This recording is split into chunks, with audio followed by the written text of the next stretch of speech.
beaucoup d'élèves du conservatoire de Besançon qui viennent passer leur été ici. Et d'ailleurs, ils jouent très fréquemment dehors. L'apport de l'extérieur, c'est un son très pur. Il n'y a pas tous les apparats des salles de concert qui, de temps en temps, sonnent ou très secs comme dans les théâtres ou énormément comme dans les cathédrales ou les églises.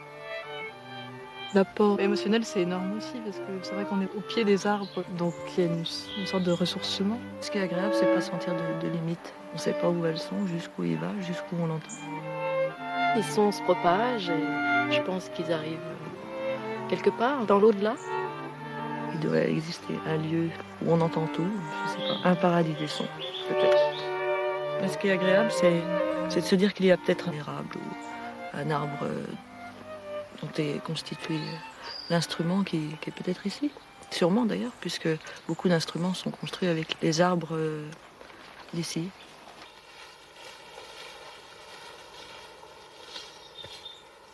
En Franche-Comté, comme ailleurs, l'arbre cache la forêt. L'œil le plus exercé a du mal à percer l'entrelac de feuilles, de branches et de troncs. Ce rideau opaque laisse pourtant passer les cris d'amour, les plaintes, le chant des oiseaux, le vrombissement des moteurs. Ne soyons pas sourds aux appels de cette forêt. Au contraire, prêtons l'oreille, nous lui devons bien ça. Donnons la parole au son pour la découvrir et ne plus en avoir peur. C'est un petit noir.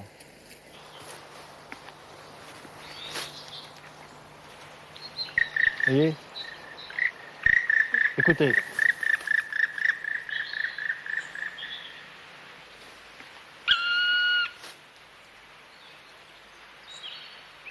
Quand il est... Le pic, en fait, quand il est sur un arbre, c'est que l'arbre n'est pas sain. C'est pas par hasard, quoi. Sauf le pic noir, parce que le pic noir, c'est le seul qui s'attaque aux bois vivants. Les autres, les pics et pêches, s'attaquent déjà à des bois parasités, puisqu'il y a déjà des vers, etc. Donc en fait, ils sont là pour se nourrir, alors que le pic et pêche, il fait son nid dans le bois vivant. Il fait sonner le bois à votre place. Il fait sonner le bois à notre place, ouais. Alors il fait sonner pour se nourrir, et puis aussi pour marquer son territoire, lui, quelque part. Quand vous promenez dans la forêt, vous avez toujours les yeux levés? Souvent, ouais. Si, on regarde, on considère l'arbre dans son ensemble, quoi. C'est vrai qu'on est intéressé par la bille de pied, mais c'est l'ensemble de l'arbre qui peut me donner une idée du caractère général de ce que je peux trouver à l'intérieur.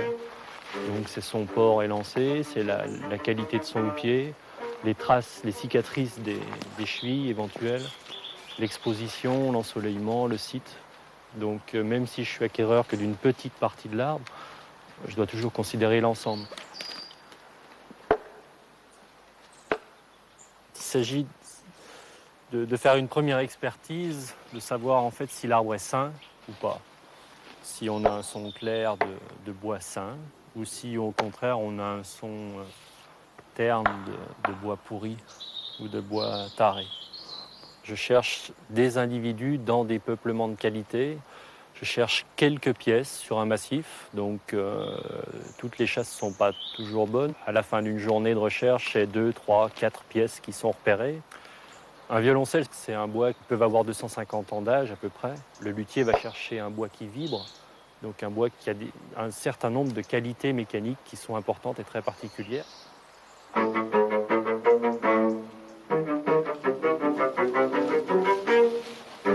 J'ai un arbre qui a été abattu donc dans une parcelle voisine. C'était un de mes premiers arbres, donc j'ai tout à fait le souvenir de l'endroit où on l'avait repéré.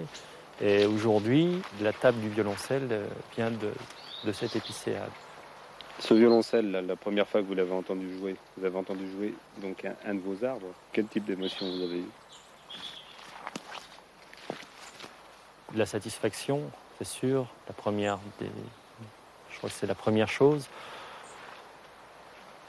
La reconnaissance du métier, autant du métier du luthier, du choix du bois, etc. Et puis très vite, c'est l'envie de retourner en forêt pour retrouver d'autres sujets.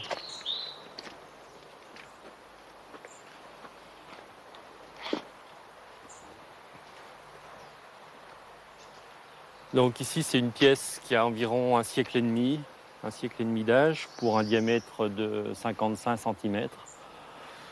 L'intérêt de cette pièce, donc, c'est la qualité de ses accroissements, de la qualité de sa pousse, si vous voulez. On a des croissances relativement régulières. On a ici, en fait, sur les 15 premiers centimètres, les 15-20 premiers centimètres du bois, une qualité de pousse qui est très régulière, très homogène. Celle-ci a dû pousser dans une combe peut-être tranquille, à l'abri de trop de soleil ou de trop de vent ou de coups de chablis alentour, etc. Donc je pense que l'environnement du bois simplement était très calme, quoi.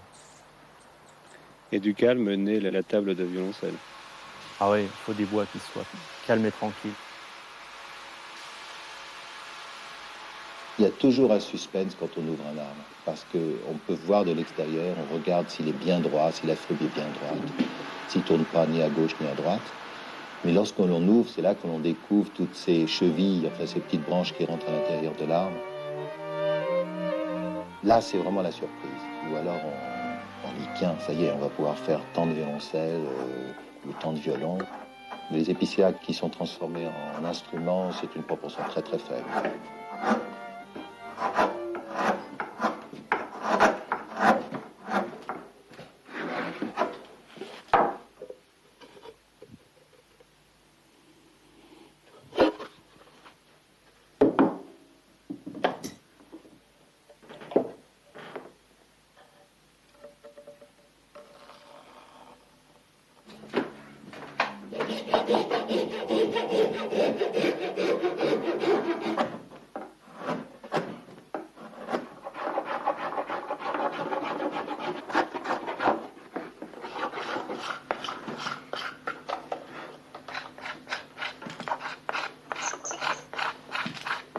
Est-ce qu'on fabrique les instruments à cordes de la même façon à la fin du XXe siècle en Franche-Comté qu'il y a quelques siècles dans l'Italie de Stradivarius? Ah oui, on fabrique de la même manière oui, que du temps Stradivarius. Enfin, il y a des techniques différentes selon les pays quand même, mais le résultat est le même. Quelles sont les essences qui entrent en jeu dans la fabrication d'un violon? En principe, il y a 3 essences qui rentrent en jeu. Il y a l'érable pour le fond, les éclisses et la tête, et l'épicéa pour la table. Il y a pour les chevilles, il y a l'ébène ou le palissandre. Et est-ce que vous avez compté combien de temps vous mettez pour fabriquer un violon? On met à peu près un mois. Il y a 150 heures de travail en gros, avec le vernissage, le réglage, etc.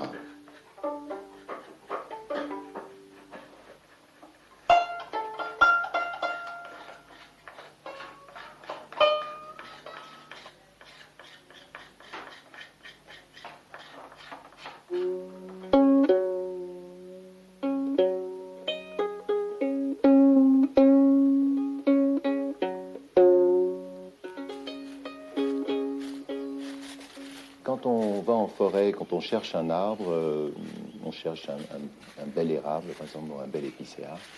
Alors on entend tous les sons de la forêt, les oiseaux qui chantent, le brame du cerf, et puis c'est pas aussi sous les arbres justement qui résonnent. C'est un peu comme dans une cathédrale finalement. Écoute un peu comme ils chantent bien. Les oiseaux, t'entends? On les vocalise là. Ça craque hein, sur les... C'est bien, regarde la jolie fleur là. C'est belle, hein? Viens s'en voir. Quand on passe d'un arbre à un autre, on entend tous ces bruits, on écoute tout. C'est important de voir dans les arbres, justement, les beaux arbres, les beaux épicéas, de les voir transformés en instruments de musique, plutôt que de les voir transformés en boîte à fromage, par exemple. Moi, je verrais un arbre comme un individu, comme un être vivant à part entière, avec le respect qu'on doit lui donner aussi. Quand on abat un arbre, on doit l'abattre proprement. Il arrive à son destin, c'est-à-dire surtout quand on en fait des planches qui vont devenir des armoires ou des violons. Et ça, c'est quelque chose qui va rester. Et on peut se souvenir d'un arbre. Nous, on leur donne un nom à chaque arbre qu'on abat. Un arbre, quel qu'il soit, c'est un être vivant pour moi. On doit avoir le respect vraiment des végétaux.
C'est très rare de trouver de beaux érables ondés.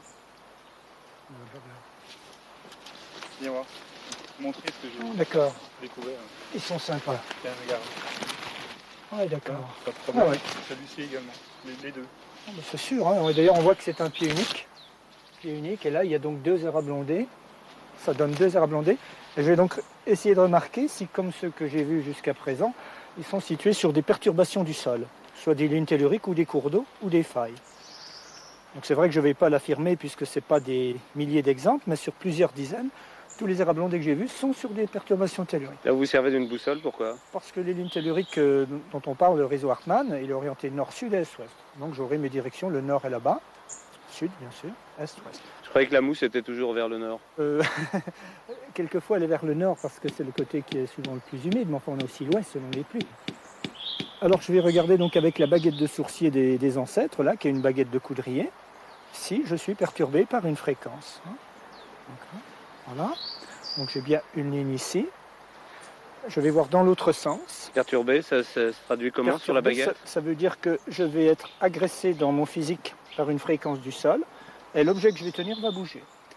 Simplement, il va bouger parce que je le fais bouger. Le problème, c'est que c'est sans le vouloir. Hein. On est bien dans cette objectivité-là. Donc la forêt est parcourue en tous sens par ces courants telluriques. La forêt, la planète. C'est-à-dire la planète, votre maison, ma maison, celui de la reine d'Angleterre, etc. On a ce quadrillage tous les 2 mètres, comme un damier, comme un filet de pêcheur. C'est une des manifestations de ces ondes telluriques. Et une autre manifestation, c'est presque la copie des ondes dans la chair de l'arbre. Oui, le message cellulaire, c'est une certaine fréquence. Les cellules d'un arbre, d'un animal ou de nous discutent en fréquence électromagnétique. Quand elles vont être perturbées par des fréquences qui ne sont pas dans la même longueur d'onde, à la longue, l'arbre va se dédoubler, le chien se sauve, et nous on se fragilise. Ces observations qui sont des observations empiriques ne vous mettent pas en porte-à-faux avec vos collègues forestiers?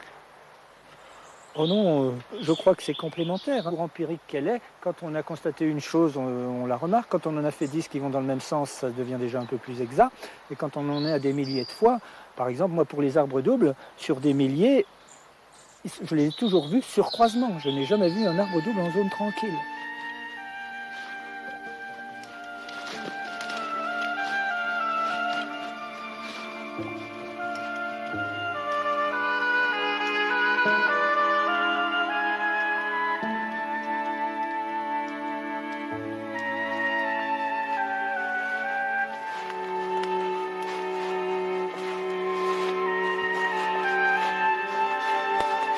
La forêt attire et la forêt repousse.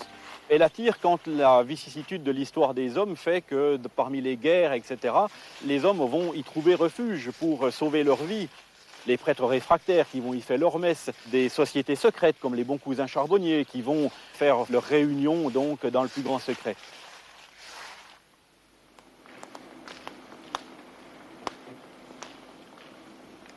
Et puis d'un autre côté, la forêt va repousser.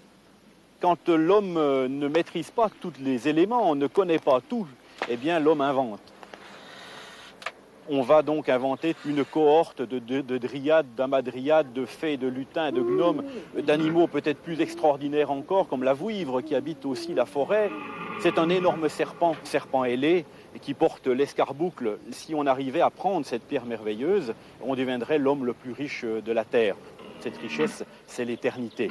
Dans notre monde si perturbé, dans notre monde si rationnel, ce sont des lieux encore où on a contact avec ces vieilles traditions, avec nos peurs quelquefois irraisonnées. On n'a plus de loups dans nos forêts, mais quand on voit les enfants, quand on leur dit il y a peut-être des loups, on voit tout de suite la réaction instinctive qu'ils peuvent avoir.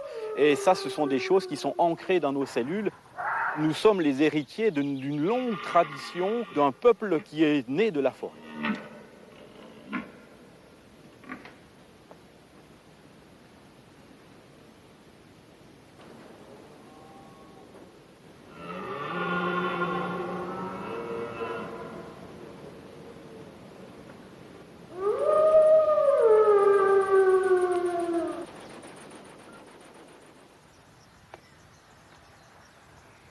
C'est un des plus vieux chênes de la forêt, un chêne qui a au moins 500 ans Le gland est tombé ici, sur cette terre, lorsque Christophe Colomb découvrait l'Amérique. Et il participe d'ailleurs à la vie du village.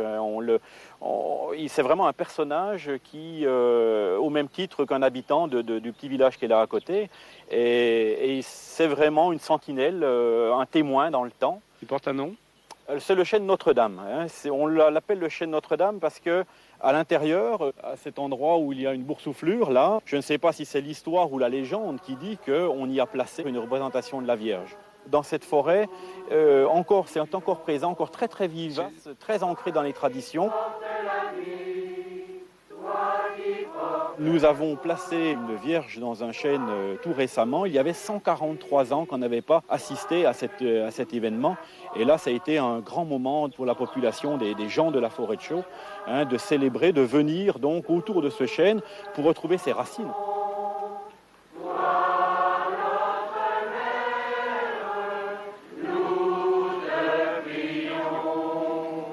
Ce n'est pas la première fois qu'un tel geste est accompli en forêt de Chaux. Il faut remonter de notre foi chrétienne, statuette de la Vierge Marie ou petite croix. Peut-être verra-t-on un jour l'érection d'une belle croix de bois. C'est à la limite du paganisme. On pourrait dire c'est une petite fête, mais c'est une fête qui allie à la fois de la chrétienté et à la fois du paganisme, en effet.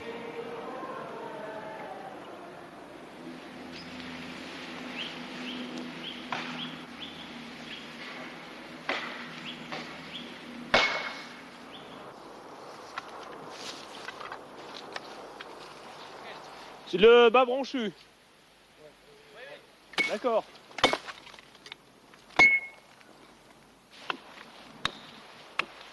Il y a en fait trop d'arbres pour les enlever en une seule fois, puisqu'il y aurait trop de dégâts de débardage ou d'exploitation sur les petits êtres qui sont par terre. Donc on va enlever ces arbres-là en 2 fois. Et on va essayer de garder ceux qui sont au bord, puisqu'ils feront moins de dégâts quand ils vont tomber. 60, octo, 3 mètres déroulage. Celui-là va vivre, mais les êtres autres qui vont sont devenir plus des loin, meubles. ils vont être abattus rapidement.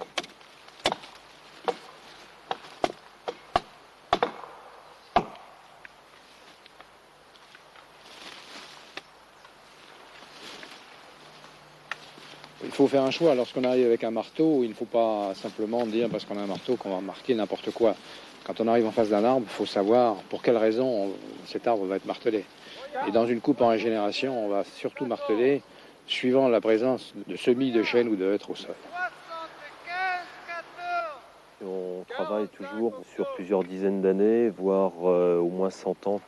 Nos opérations donc, dans les forêts communales sont programmées par période de 15 ou 20 ans. Tout ça pour obtenir au bout de 100 ou 150 ans des arbres récoltables.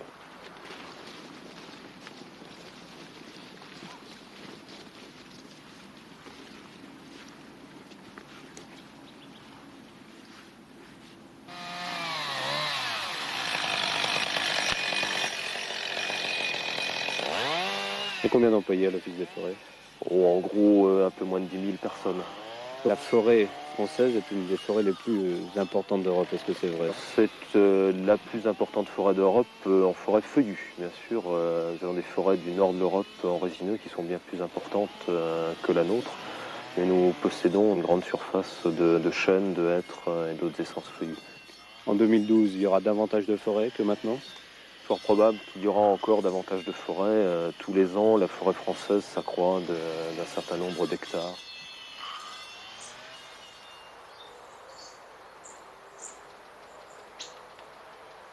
Madame, depuis combien de temps votre famille s'occupe-t-elle de la forêt ? Depuis 400 ans. Et savez-vous si la forêt était à peu près identique à ce qu'elle est maintenant ? Je ne sais pas vraiment. Je sais seulement à lire pour les documents qui concernent la forêt dont je m'occupe et dont ma famille s'occupe depuis 4 générations, qu'elle évolue à peu près tous les 100 ans et qu'elle passe un peu du feuillu, plus vers le résineux, puis 100 ans plus tard, plus vers le feuillu de nouveau. Elle bouge et elle vit comme tout. Actuellement, elle est ? Surtout en résineux. Parce que on a beaucoup enrésiné après la guerre et que c'était peut-être un peu la mode aussi. Mais dans l'endroit où ils sont, les résineux dont je m'occupe sont bien à leur place et bien heureux.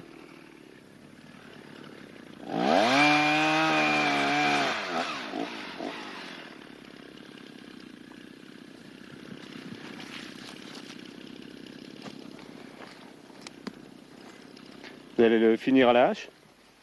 Ah non, non, non, je prends la direction de mon abattu pour voir le point de mire, pour qu'il tombe juste dans la direction. Alors comment on peut mirer comme ça? Alors j'ai mon hache, oui, je mire, mais là je suis trop en bas. Alors il faut que je renlève du bois ici pour pouvoir le ramener du haut.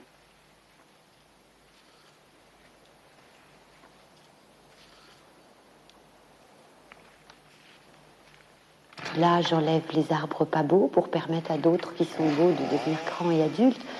Couper à son dernier stade un grand arbre, c'est la fin d'une histoire pour cet arbre, mais c'est le résultat de toute une continuité et la préparation d'une autre continuité. Il ne faut pas s'obséder sur le fait qu'on coupe un arbre, on coupe un arbre pour d'autres.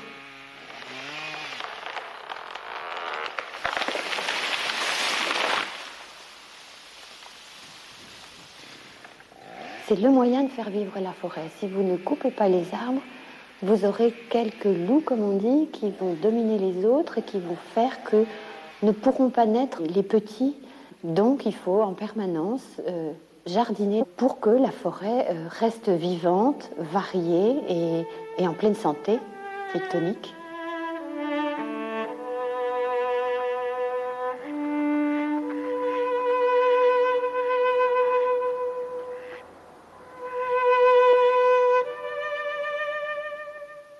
Ça, c'est un jeune sapin pectiné. Hein. Voilà un arbre qui a 1 an. Hein. Mais cet arbre-là, dans 120 ou 150 ans, ce sera les gros arbres que vous voyez. Il fera 2, 3, 4 mètres cubes, peut monter jusqu'à 7, 8 mètres cubes si on veut le laisser dans des endroits propices. Hein. Voilà un autre, là, vous voyez, qui a 2 ans. Hein. La pousse de la première année, la pousse de la deuxième année. Au début, pendant les 20 premières années, ils ont un très faible accroissement. Plus ils se développent, plus il va prendre un fort accroissement.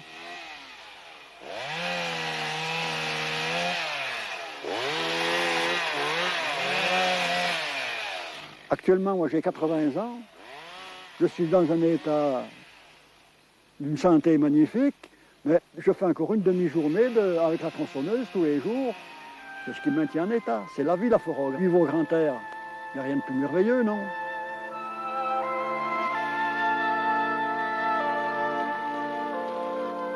La forêt, il faut qu'elle soit claire. Donc dans une forêt claire, vous avez les myrtilles, vous avez les fraises, les chevreuils par exemple, qui se nourrissent de bourgeons pendant l'hiver. Donc l'affûtage jardinier, au point de vue écologique, on ne peut rien trouver de mieux.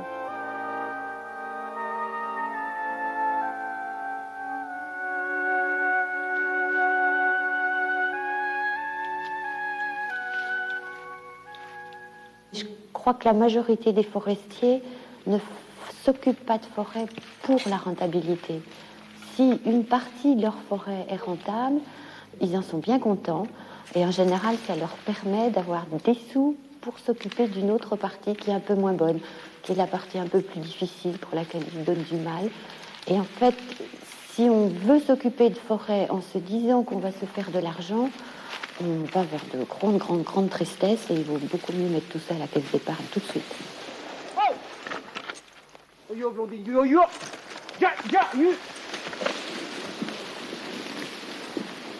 La forêt ne vous paye pas forcément en espèces sonnantes et trébuchantes, mais elle vous paye d'une autre manière. Elle paye avec beaucoup de satisfaction, des soucis, des agacements, parce que c'est comme quand on élève des enfants presque. Il y a toujours quelque chose qui ne va pas. Mais ça apporte beaucoup de joie. Et les hommes qui travaillent dans la forêt, qui sont des gens en général intéressants, des personnes de qualité. Pour travailler dans la forêt, il ne faut pas être bête, parce qu'on risque d'avoir des accidents. Les gens qui vivent dans la forêt sont des personnes de qualité, quel que soit leur niveau de fonction, leur niveau culturel, ça n'a rien à voir. Vous employez des bardeurs à cheval? Oui, par choix. c'est un moyen peut-être dans le monde rural d'apporter des emplois parce qu'il y a beaucoup de travail à faire en forêt avec les chevaux dans les endroits où les machines ne peuvent pas aller, surtout qu'on est allé vers des machines de plus en plus grosses. Et de surcroît, quelquefois c'est économique. Et moi je trouve que ça apporte des éléments qui sont presque, je dirais, modernes, dans la mesure où il y a une souplesse d'intervention, il y a une souplesse dans le choix des endroits où on va pouvoir les faire aller ou pas. Et s'ils travaillent de manière complémentaire avec les gens à moteur, je dirais, c'est-à-dire le débardeur avec son tracteur, à ce moment-là, c'est quelque chose qui est et efficace et moderne. Ce sont des billes qui pèsent combien? Oh ben, là ce matin, ce qu'on a sorti, c'est pas des très grosses. Je crois que le maximum, elles font 400 kilos.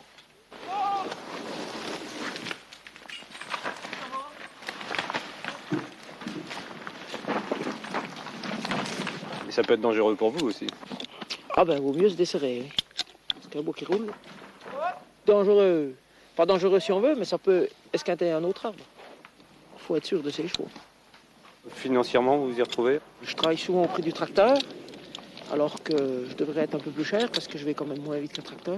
Mais enfin, si je veux avoir assez de travail, je suis obligé de m'aligner au prix du tracteur. Et travailler avec un tracteur, pas question. Oh ben non. Non, moi c'est pour le cheval que je travaille. C'est pour montrer qu'on peut se servir d'un cheval, que le cheval est quand même performant dans certains cas.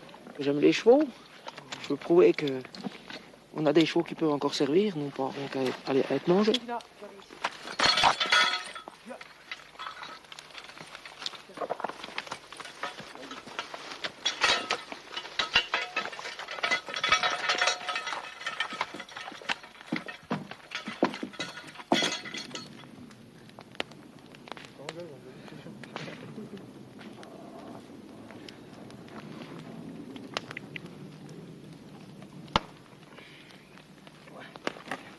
On a bien mérité notre casse-croûte, je pense.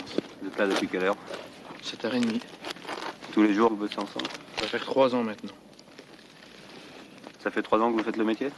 Non, moi j'ai déjà fait bûcheron pendant 10 ans avec mon père, en tant que salarié.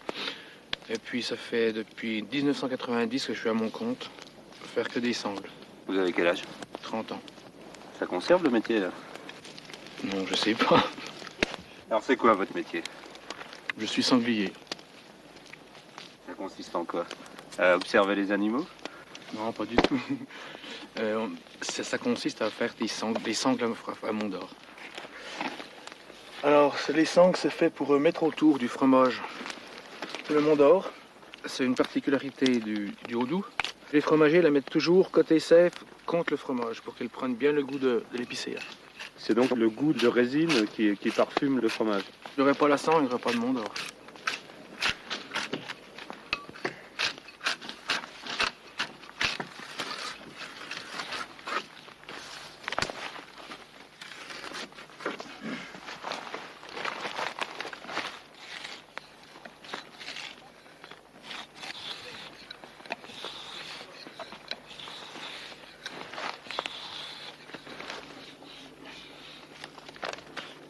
Vous pensez être sanglier toute votre vie?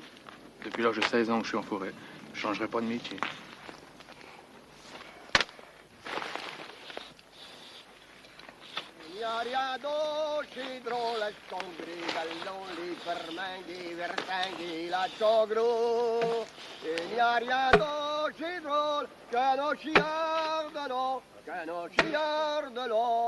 Quand ils sont sur leur billet congris, allons les permanguer, vertinguer la chogro. Quand ils sont sur leur billet, à chire des chevrons de tout échantillon.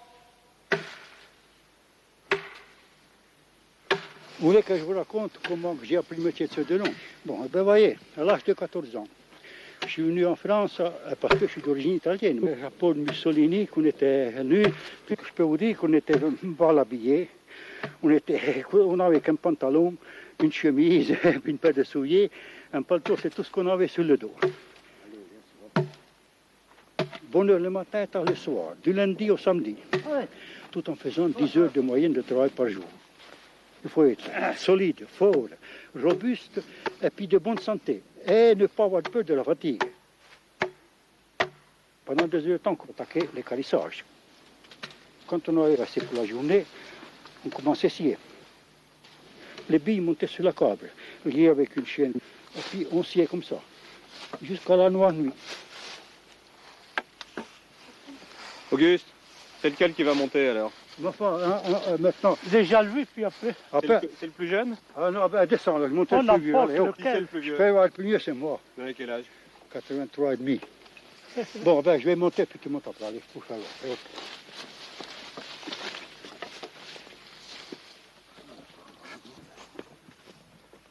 Lui, il m'aide à monter la scie, et puis moi, j'y aide à y descendre, et j'y donne le bord selon sa force.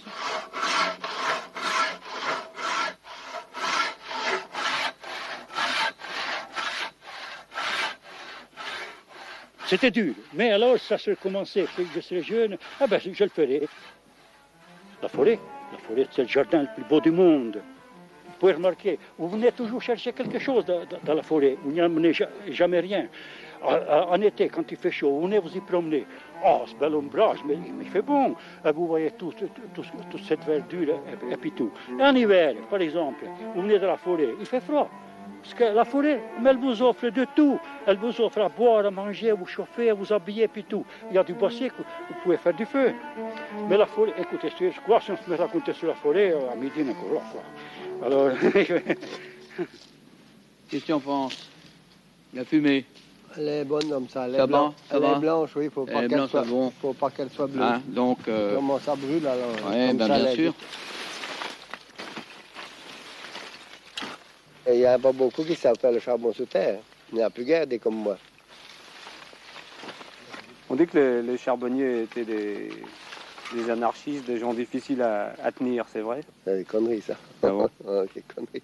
Vous aimiez bien la liberté quand même? Ah oui, ah oui. Non, parce que dans le bois, on était pas sauvage, parce qu'on ne voyait personne. Mais enfin, on était bien vus quand même. Hein. C'est vrai, les gens venaient des fois nous voir quand même. Hein. C'est pas pareil. Oh non, on était pas mal. Vous viviez du charbon, mais il y avait aussi les bêtes autour. Vous en attrapiez de temps en temps, non? Pas un peu de braconnage? Un peu, des fois, en temps de guerre, là, surtout en temps de guerre. Surtout en temps de guerre, à chaque on fois. Prenait oui. des lièvres, on avait faim, hein, c'était pas rigolo, là. On avait faim. On prenait des lièvres pour manger parce qu'on ne trouvait rien à manger. Alors maintenant, le charbon, il est fait dans des machines en tôle, et puis il va trop vite. Et dans 2 jours, même pas, vous tirez du charbon, mais il n'y a plus de gaz dedans. Et vous l'allumez, d'un seul coup, il est éteint. Quand vous faites un barbecue, peut-être que celui-là, vous l'allumez, vous pouvez faire cuire dessus.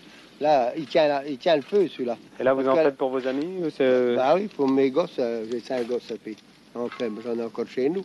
Mais j'en fais pour mes enfants, puis mes amis aussi, quand viennent chercher. Mais là, ils n'en veulent pas acheter à Cora parce que là, c'est du vrai charbon, celui-là. On n'a pas au-dessus, c'est pas possible, ça. On ne peut pas trouver du meilleur.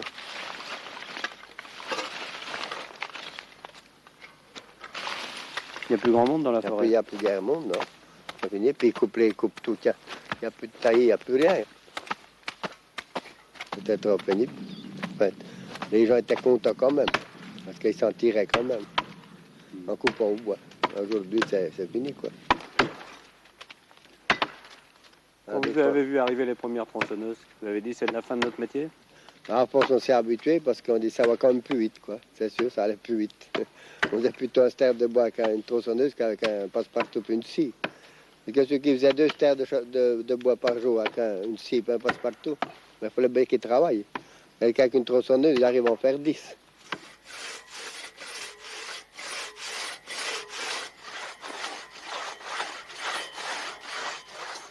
C'est un mieux, puis c'est pas un mieux parce que ça fait le chômage, c'est sûr. S'il n'y a pas ça, ben, les tronçonneuses et les outils qu'il y a dans les usines, ben, il y aurait moins de chômage aujourd'hui. Hein. Pas trop, hein. C'est ça, ici.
vais monter jusqu'à 50 cm en dessous de la petite branche et puis je vais commencer à la couper.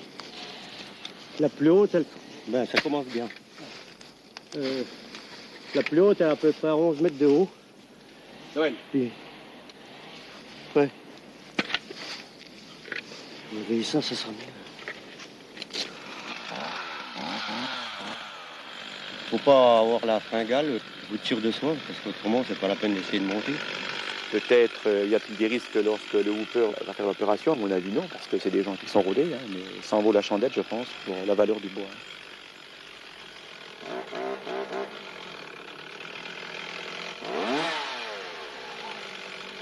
C'est un arbre qui est relativement beau. Il y a des arbres plus beaux que celui-là, mais c'est déjà une qualité très nettement supérieure, au moins pour ces 3-4 premiers mètres.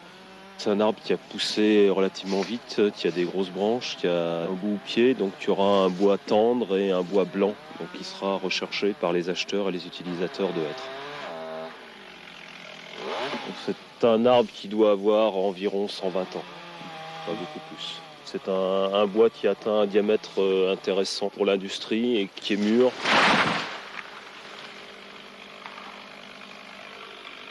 Au niveau des années, c'est vrai que 120 ans, ça représente plus d'un siècle. Le diamètre, il est d'environ 60-65, si je ne m'abuse. Oui. C'est un arbre jusqu'à 4 mètres, 4 mètres 50 de première qualité tranche. Il fait un cube de 1 mètre cube 200 ou 1 mètre cube 300, je pense être dans le vrai. 2 cuisses qu'on va utiliser pour des bois sur rail. C'est un arbre qui peut faire une valeur de 3 500 à 4 000 francs. Alors sur 120 ans, faites le calcul. Si vous voulez, on va tirer profit de cet arbre de A à Z.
Pas question de les tirer.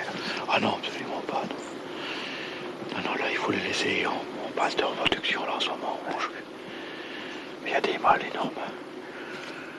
C'est rare de les voir aussi peu sauvages en plein jour. Oh, il faut que ça soit la période de reproduction, autrement, c'est très très discret. Et là, c'est vraiment magnifique. Pour celui qui sait regarder avec prudence et puis qui sait se confondre avec le milieu. C'est vraiment superbe.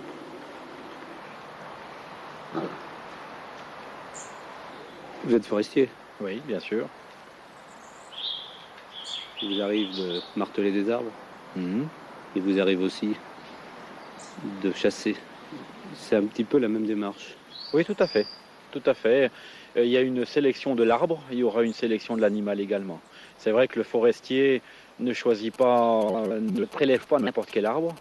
Eh bien, le chasseur ne doit pas prélever n'importe quelle serre. Le prélèvement doit se faire suivant des critères bien précis, biologiques, et il faut absolument calquer notre prélèvement donc par rapport à ces critères-là. Et tout l'art, évidemment, est de pouvoir chasser avec le maximum de retenue, de ne pas tirer tout ce qui se présente, bien sûr, et puis de le faire avec beaucoup d'éthique, avec une grande conscience du poids qu'on va avoir, simple chasseur en forêt, vis-à-vis du cheptel dans son ensemble.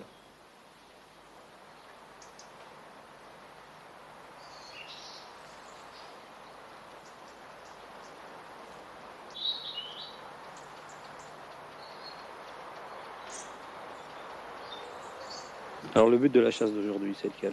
Eh bien, ce but est de trouver dans la forêt un cerf qui correspond à des critères de tir bien précis. Trouver un sicor de 2e, 3e tête, un cerf qui est en retard par rapport aux cerfs qui sont nés dans la même année que lui. Le forestier est confronté au grand chêne et il est confronté au grand cerf. Et c'est vrai qu'on est tout petit à côté. Quel est le roi de la forêt? Le vieux chêne ou le vieux cerf? On pourrait dire qu'ils sont rois tous les deux. Il y a un bon parallèle à faire entre le grand cerf et le grand chêne. Le chêne fut à l'origine des temps celtiques le porteur du monde, le chêne cosmique qui converse avec les génies ailés, avec ses branches, qui a contact avec ses racines, avec les puissances infernales. Le tronc est le médiateur entre le ciel et la terre. Le cerf, lui aussi, est un médiateur. Le cerf est un conducteur d'âme.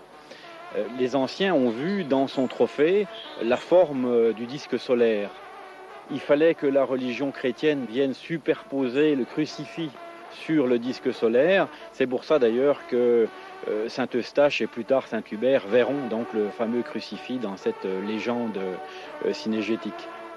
C'est aussi le symbole du renouveau. C'est le symbole du renouveau. Les feuilles du chêne et les bois du cerf. Oui, c'est vrai, oui. Vous êtes en forêt tous les jours, vous êtes le grand prêtre de la forêt, mais un grand prêtre qui a un culte brutal, puisque c'est soit abattre un cerf, soit abattre un vieux chêne. Qui est-ce qui vous annonce une telle mission? C'est vrai que c'est difficile quelquefois. Le métier m'a donné ce pouvoir de décision. Il faut qu'il y ait un équilibre. Si l'on aime les animaux, si on aime les cerfs, les sangliers, les chevreuils, on ne peut pas les laisser proliférer comme ça en forêt. À terme, ils détruiraient le milieu. On leur a ôté leurs prédateurs naturels qui sont les loups. L'homme doit jouer le rôle du loup. Et malheureusement, il le fait quelquefois avec toute notre âme humaine, c'est-à-dire avec l'envie, avec toujours des imperfections. On doit équilibrer donc le milieu, d'équilibrer à la fois donc ce qu'il y a à manger dans la forêt pour les cerfs et le nombre de convives qui sont les cerfs eux-mêmes.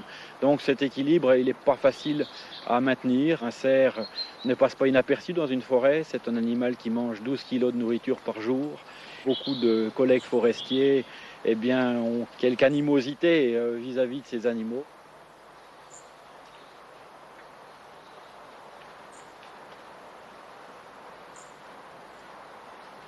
Et ils sont très redoutés, ces dégâts sont irrémédiables, surtout sur les résineux. Ce qui fait que la présence du cerf dans ces forêts résineuses est assez insupportable.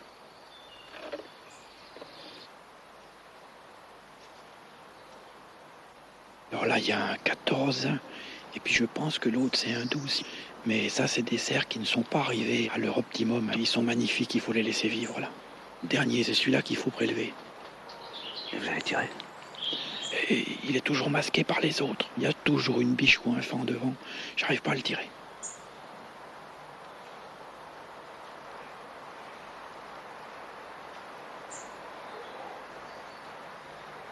Quand on parle du chêne et du cerf, il y a deux échelles totalement différentes. Le forestier ne verra jamais le produit de son attente, de sa patience, de son travail. Tandis que quand on parle de chasse, le chasseur patient, le gestionnaire, a quand même des grandes chances pour voir l'aboutissement de sa patience, de cette chasse qui aura préservé sur 20 ans, un temps très court par rapport à la forêt en fin de compte, d'obtenir des grands cerfs. Tenez, maintenant je vais vous dire quelque chose. La prière de la forêt.